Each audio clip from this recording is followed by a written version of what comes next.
Jazz and Beyond on 702 and Cape Talk with me, Nothemba. And of course, it's where you come for the jazz, you stay for a good time.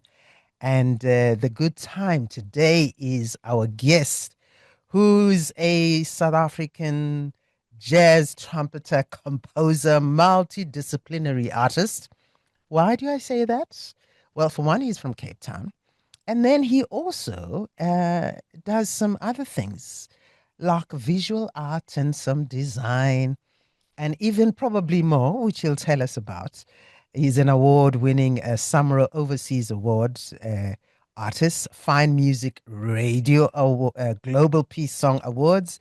He was named the Standard Bank Young Artist of Jazz, and his earlier work had included the album Imagination, which received wide recognition. It had a summer nomination as well as a Grammy ballot presence.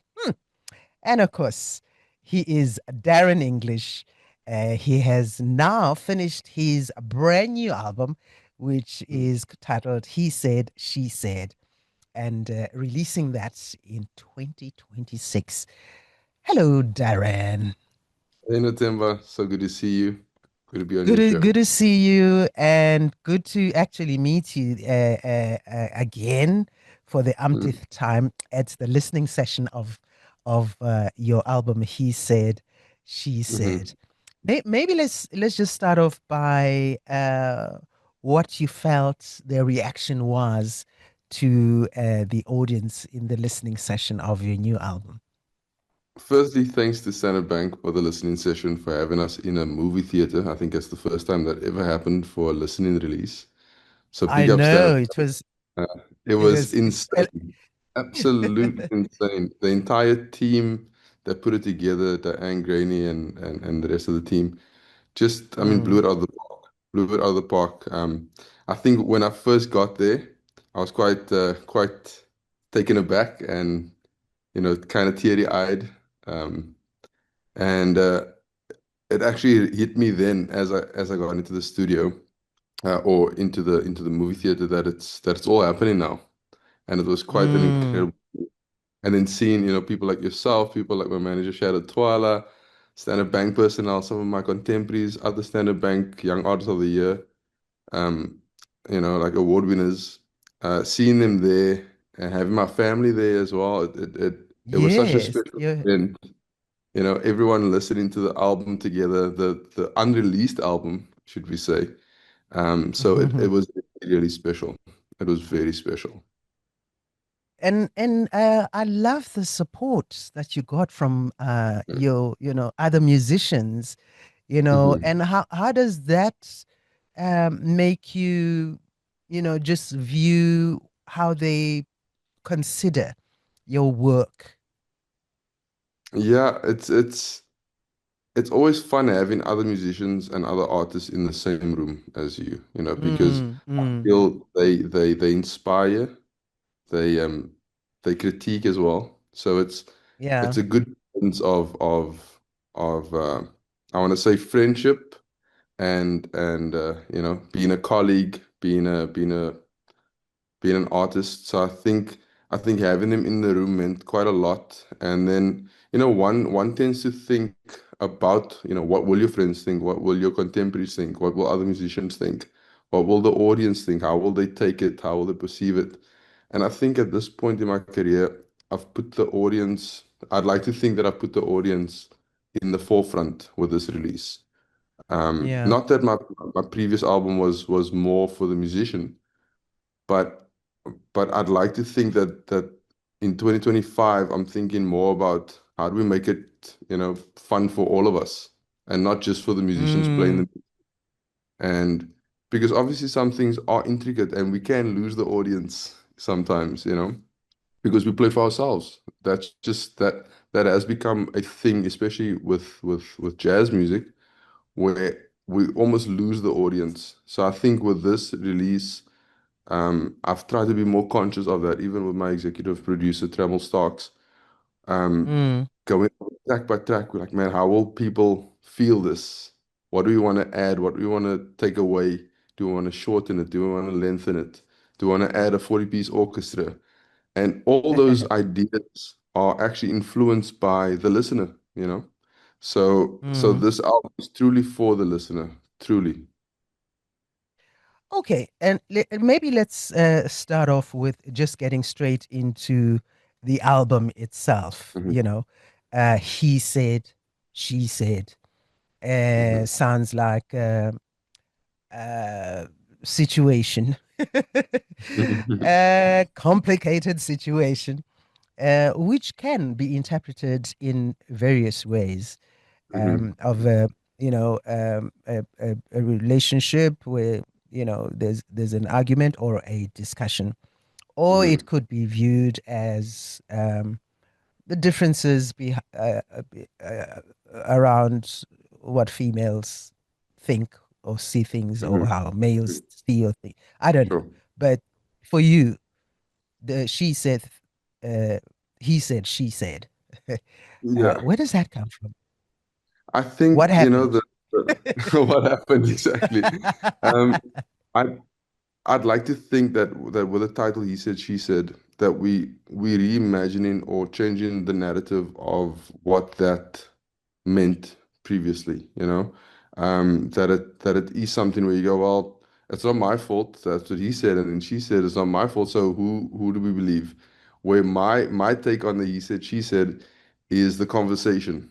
You know, I always talk to Shadow Twal about this. Our main thing is, man, have conversations musically, you know.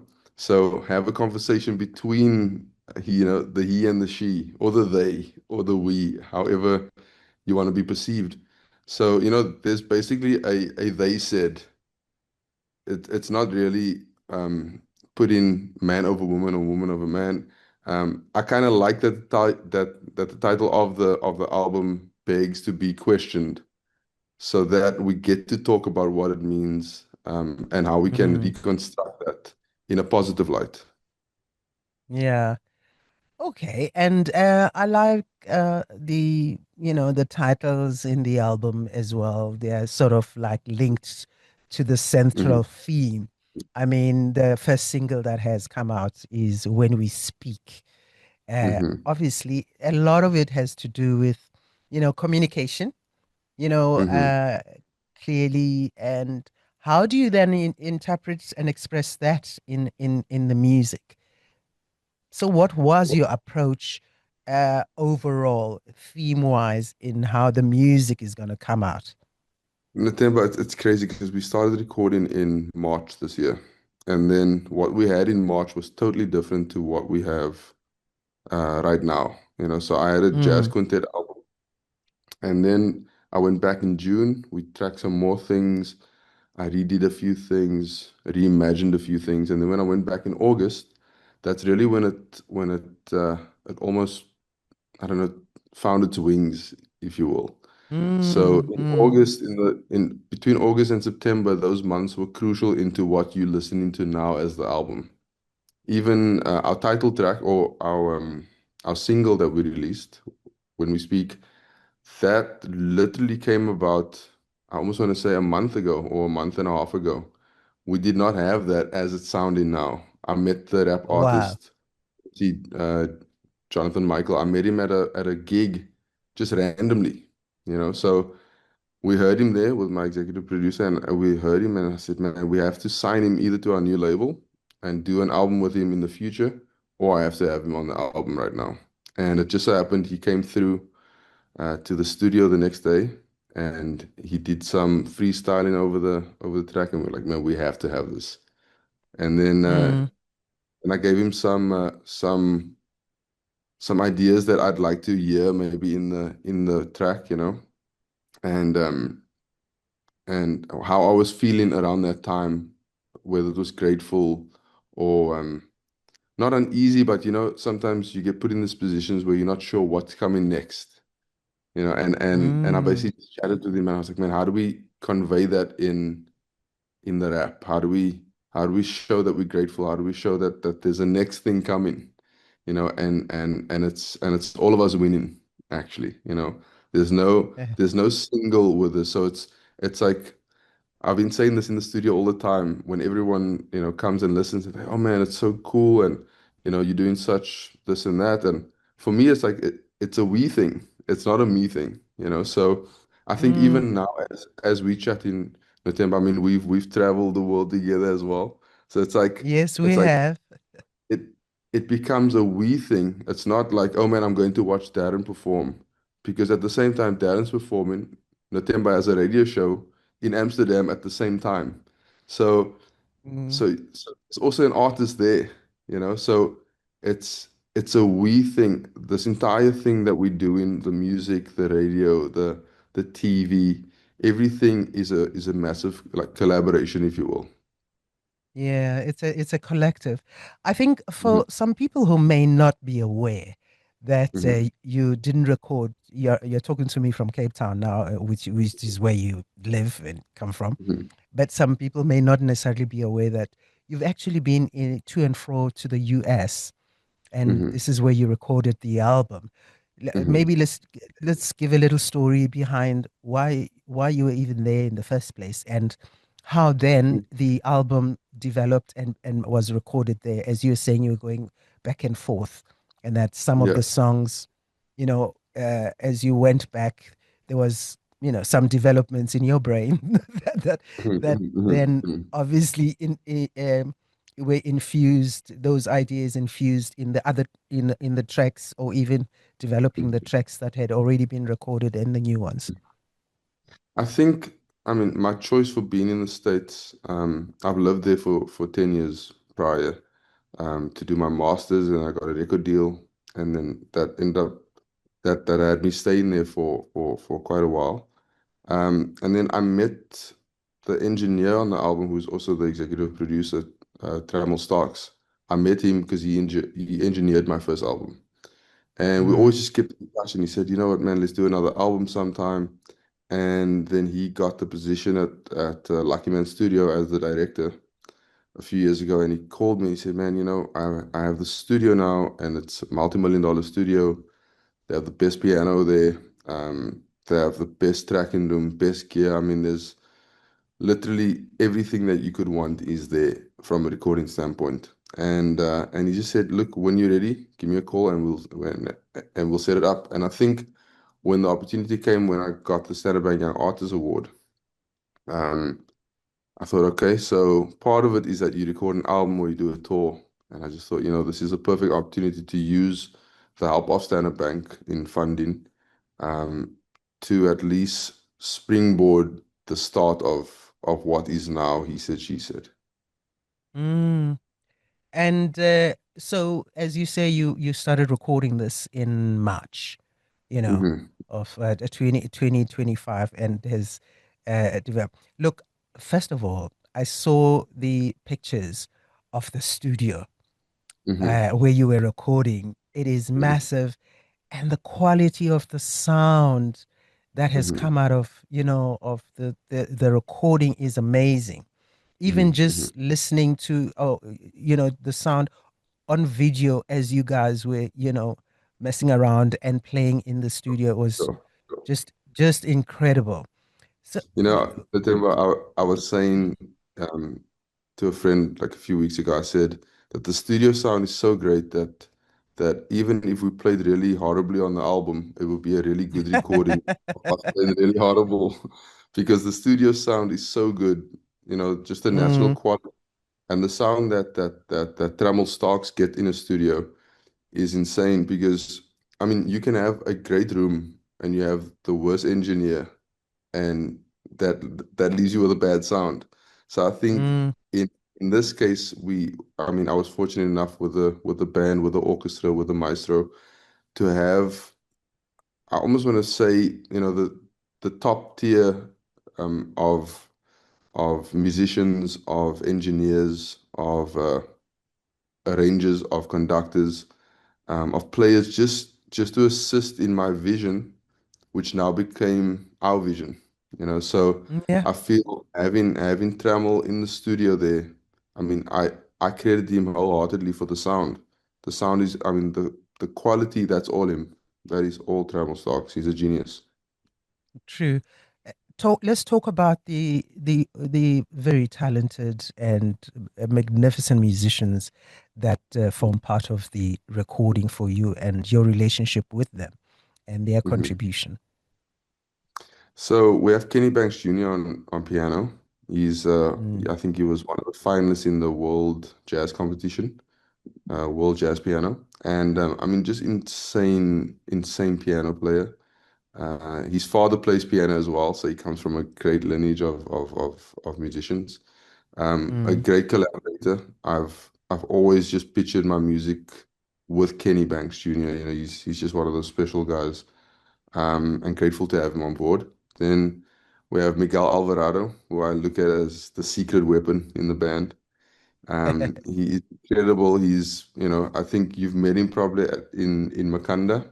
Um, yeah. and if not there, then at Joy of Jazz. So he's man, he's been such a team player. He's traveled all over with me, and so gracious, you know, and a killer player. What an incredible person and player, musician, arranger, doing incredible things in Nashville. And then the bass player. So Miguel brought this bass player in. I had never met him. I think I met him once before on a gig. But we needed a bass player for the gig for the session because our original bass player couldn't make it. And Miguel brought this guy in. I think he was 28 at the time.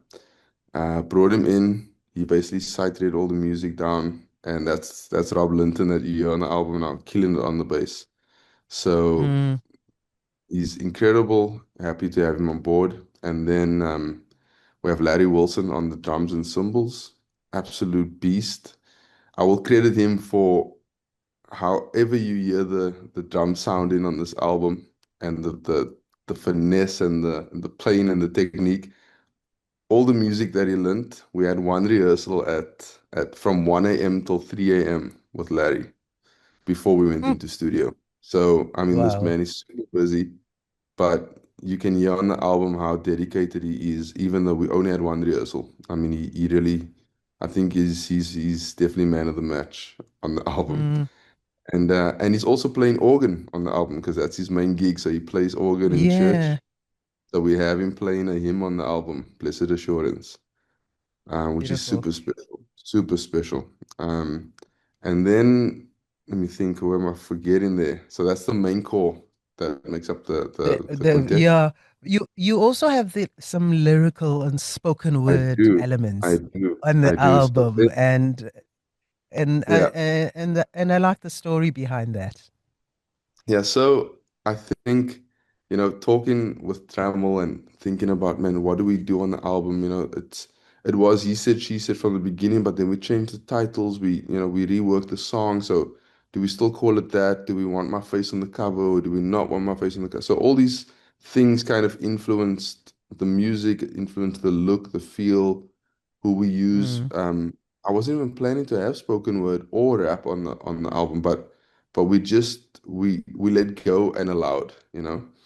Um, and then we thought, you know, we need, man, there's an incredible vocalist and spoken word artist, Virginia Schenk in Atlanta, very close and dear friend to me.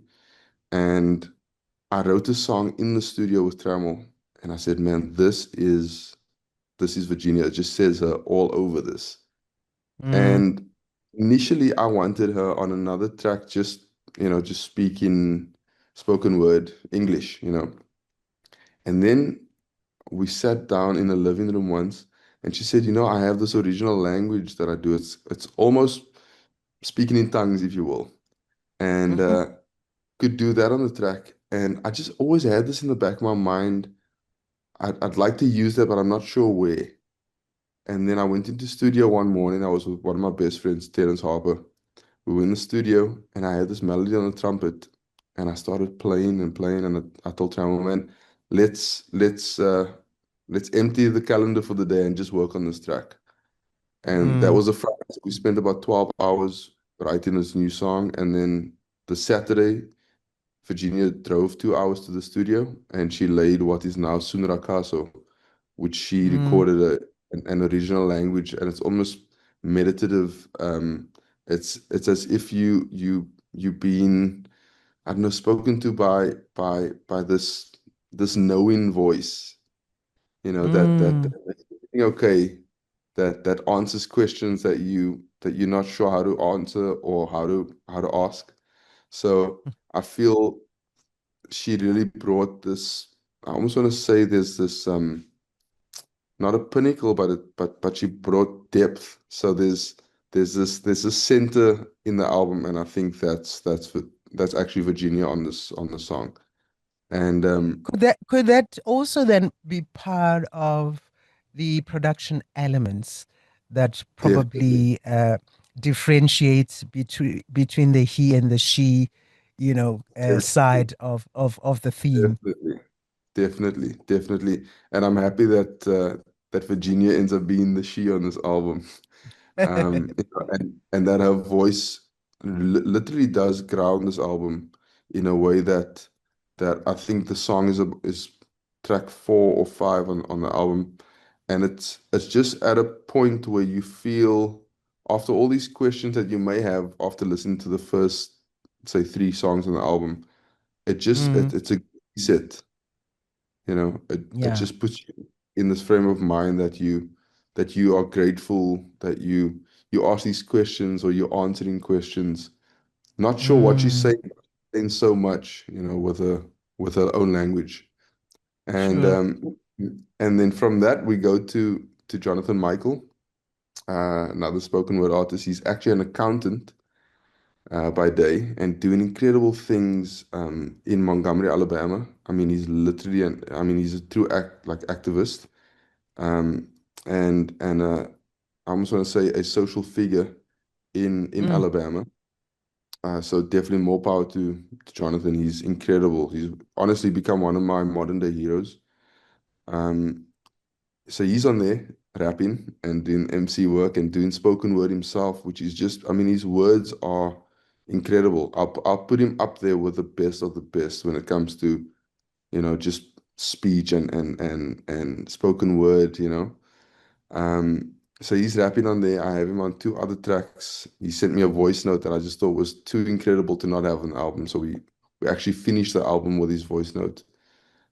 mm, And I wrote this track in studio that we entitled Anthem, and he wrote the lyrics to that.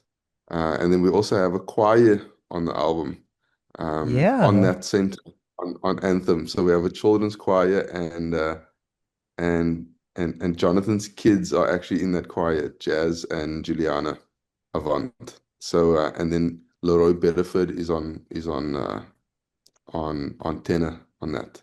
So I mean, it's Yeah. just it's really a special feeling having, you know, from a choir to an orchestra. We have, you know, the maestro Lee Johnson on, you know, doing all the arrangements, doing all the conducting. 40-piece orchestra is just insane.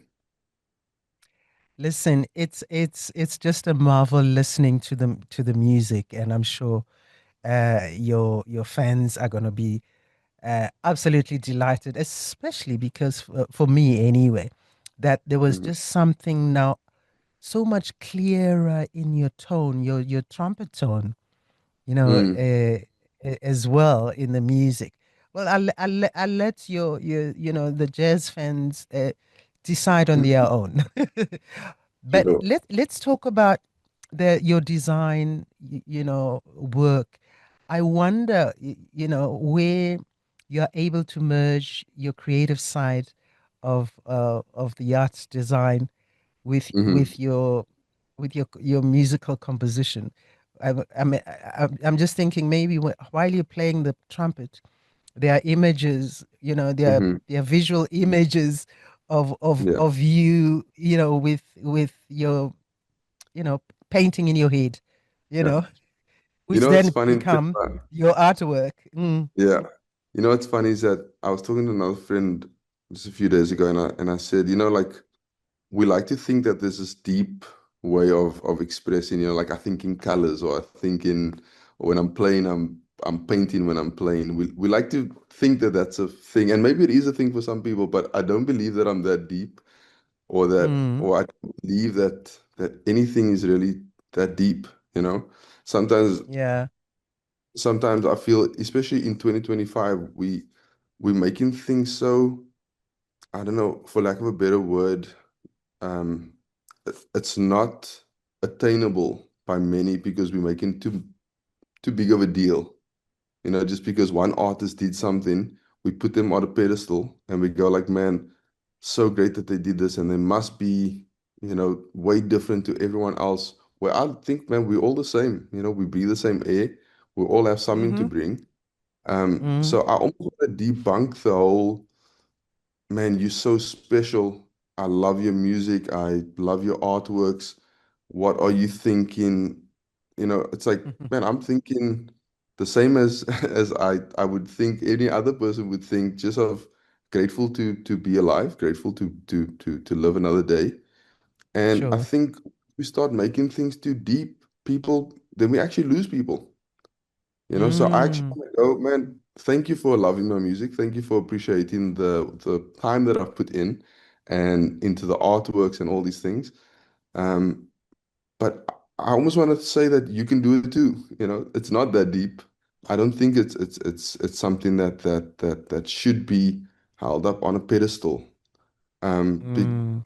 and I feel strongly about this because we have figures now, and I get that I'm also in that space where people put you on a pedestal, and I just feel, man, like And it's then there's some unfair.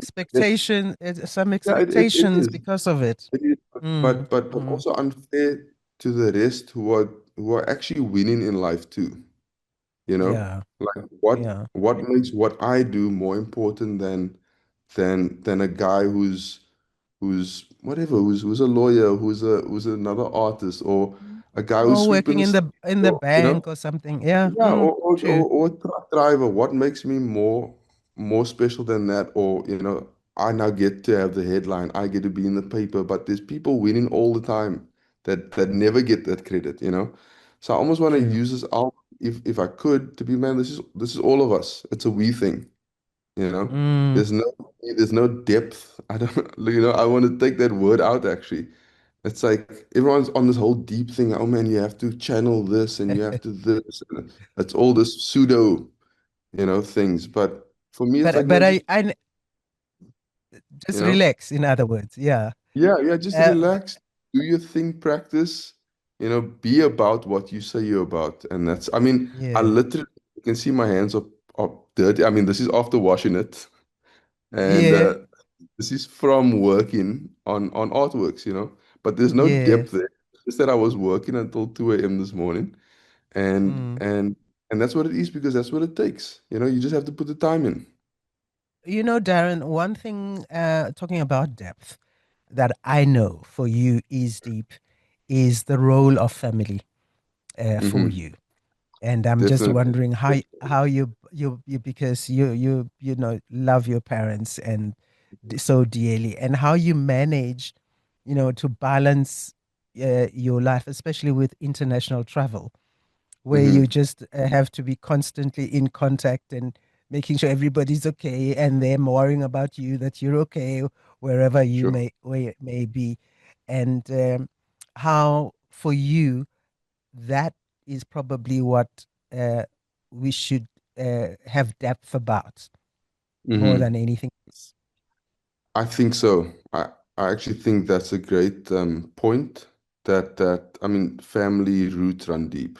You know, Mm, friends too. Some of us yeah.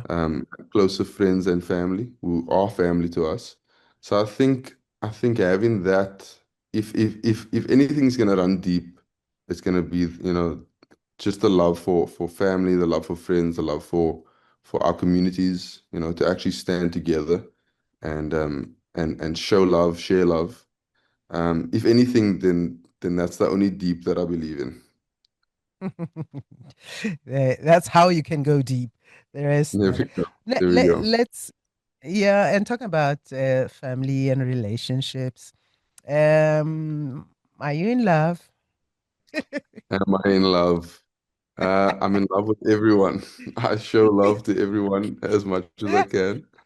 Um, I You think know I where I think want to go with that one. I think right now I'm truly in love with this chapter of my life.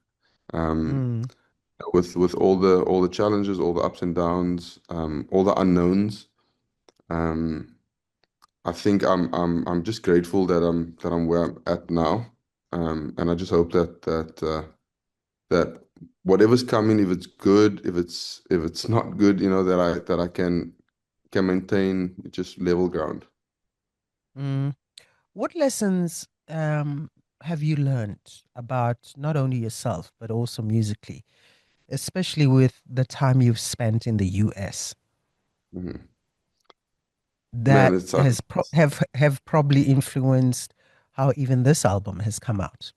mhm. I think my time in the US was crucial. Like I like to say that I grew up in the States. And I say that Mm. because I moved when I was 21. So when you're 21, you become this adult, which I really think you really only become when you're 30. But and I'm 35 now, so probably only when you're 40 do you become that.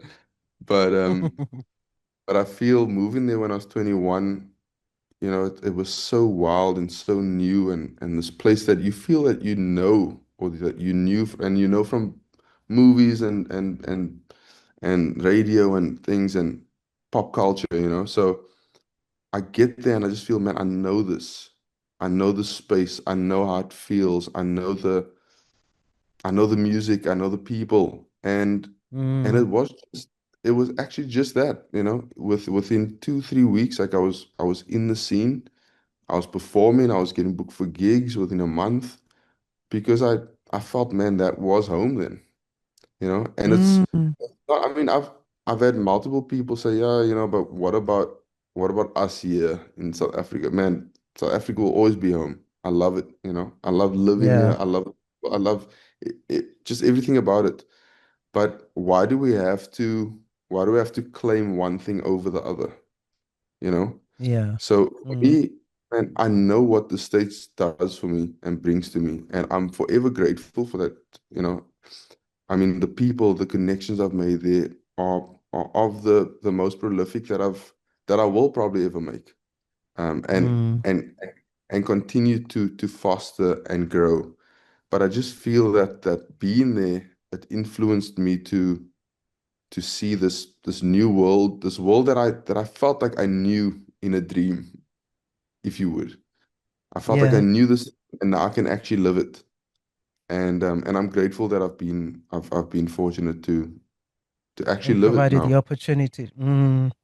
The album is coming out in February Mhm. 2026. Are they two or maybe three unfulfilled ambitions that you'll still want to chase, maybe in the next 5 years beyond this Mm, album? man, so many things, Nothemba, so many things. And some of them have nothing to do with music, some of them have nothing to do with anything. Yeah. They're just, I mean, some of them I also probably would not talk about just to keep it as that. So if it does happen, or I'd say when it does happen, Mm. it's more special than to put it out in the world right now in its infancy. So I Mm. think if I can talk just on what I'm looking forward to with the album and what I have control over as we speak, um, Mm. I feel just having a good release. I hope that people listen to it and receive it as we hoped. Like the single's been doing well. People are still sending me messages saying, man, we just listened to Lovely. it. I messaged last night saying, man, we're in Joburg. And I put it on this big screen and I, blasted it for my friends, like, yo, where you at? Pull up. So those Mm. kind of messages, people say, man, the sound quality of this and that. And whether it's from my contemporaries or people, I mean, I've had people in Japan email me and say, man, we can't wait for the album.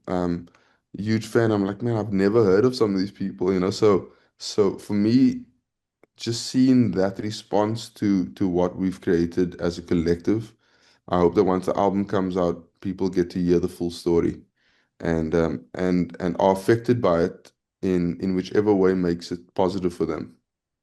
Yeah.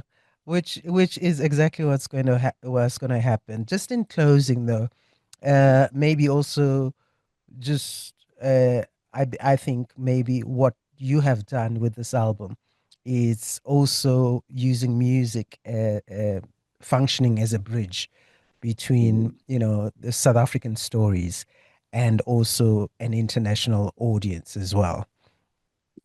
That I think that's what, your work has been able to do. It has, and and not that I focus on that as being the main reason for doing the work. I'm not, man, let me bridge the gap, let me be the this or the that. I'm Mm, just grateful that in doing what I felt is natural to do, yeah. that it now can be taken on all these different almost subheadings. If Sub. and say, man, Mm-hmm. I like how it's connecting people. I like how people are being led, to listen to this or the orchestra or the choir Mm, or the organ with the hymn. So I, I like how that wasn't our like we never led with that. intention. Yeah, Yeah, it wasn't the intention, but but it it wasn't the it intention. became that. So Yeah. wouldn't, man, we need to put out a banger that people are just gonna love, and Love and enjoy. and I feel in these days, quite a lot of people are putting out music, and I'm not knocking anything because music is music and I love it. But I feel quite a lot of people are putting out music thinking about the playlist that they may get on, or they're Mm, thinking about they need to put out a banger because then they're gonna get the festival gig, and they need to do this and that, and that's how they're gonna get ahead, is to also follow the trend, and I mean, I was never with any trend, and I'd like to believe that I never will give into that. um but I do feel that if you're just honest and open about what you do as an artist, I don't like literally don't mind whether some people don't like the music or have an opinion not to listen to it, because mm, point of releasing or putting it out is just, it's an offering, right? So when you receive an yeah, offering, you can't tell someone how to receive it, but sure. you literally give the offering. So I'm literally giving it, and we hope and pray that people listen to it and receive it in the most positive way. Um, but I'm definitely not putting out singles or albums just for the fact of trying to get on any trend or bandwagon or modern day We fame. got You you. We got you. And listen, Darren, it's an amazing album. Thank you so much for it. We've long Thank been you. waiting for it. Thank you. And thank you so much as well for taking the time. I know it's a very busy time for you right now, lots going on. Thank you so much for talking to us on Jazz and Beyond, and all the best with the album. Thank you. And you'll be the first to get the LP, CD, and Of cassette. course. Who else but me? Yeah. Thank you, Darren. I'll see you soon. Lots of love. Love you too. Come for the jazz and stay for the good times. On Jazz and Beyond with Nothemba Madumo. On 702 and Cape Talk.